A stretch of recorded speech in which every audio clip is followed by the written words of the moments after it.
সেই সবাই বিখ্যাত চড়াই ভাইয়ের কবিতা নিয়ে চলে আসলাম আবার একটা। তা চড়াই ভাই, তোমার কাছে কি কি পায়রা আছে এখন? আমার কাছে এই কটা আছে পায়রা, আর এই ত্রিপুরা এটা আছে। হুম। তো তোমার কাছে কি কি পায়রা আছে? এই কটাই আছে। আর নেই। পায়রা কটা দেখালে একটু ভালো হইতো। পায়রা কটা দেখাও। পায়রা কটা দেখাবো?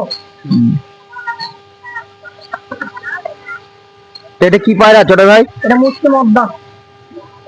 ও, তো এটা ওরে কতক্ষণ? এই 3-4 ঘন্টা করতে ধরা করতে। ও, ছাড়ো দেখি। এর পায়রার দাম কত আছে? এই 3-400 হলে দিয়ে দেবো। অন্যগুলো দেখাও, কি কি পায়রা আছে দেখাও।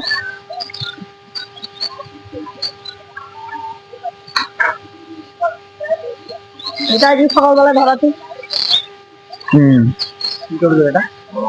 এটা ভদ্দারা। এটা কি কবিতা আছে? এটা ভদ্দারা। এর নাম কি? এটা হলো গোলা ভদ্দারা কবিতা। সবাই আপ লোক বলে ডাকে। তো কত দাম আছে এটা? এই 300 হলে দিয়ে দেবো। লাইক, কমেন্ট, শেয়ার, সাবস্ক্রাইব করে দেবেন। এটা হলো আমার একটা ভাই, আমাদের নিয়ে ভিডিও বানাচ্ছে। এই লোকটা এই চ্যানেলটাকে সবাই সাবস্ক্রাইব শেয়ার করে দেবেন।